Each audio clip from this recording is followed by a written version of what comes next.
নদীর ধারে ছোট্ট এক গ্রাম। রাত নামলেই সব ঘর অন্ধকার।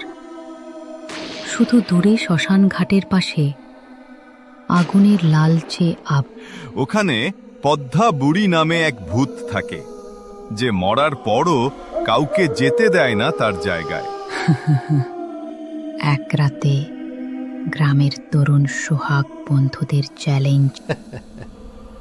আজ আমি শ্মশান ঘাটে গিয়ে প্রমাণ করব এসব বাজে কুসংস্কার। সে হাতে একটা লণ্ঠন নিয়ে গেল আর বন্ধুদের বলল ভোরে এসে যেন ওকে তুলে নেয়। রাত ৩টের দিকে নদীর ঢেউ থেমে গেল, কুকুরের ডাকও থামল, শুধু শোনা গেল এক নারী কণ্ঠ। এত রাতে এখানে কেন?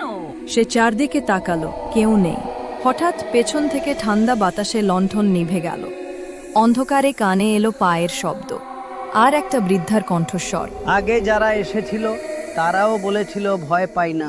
পরদিন ভোরে বন্ধুরা এসে দেখে ঘাটের মাঝখানে কাদামাখা সোহাগের টুপি পড়ে আছে, পাশে নদীর বালিতে লেখা মাত্র 3টা শব্দ।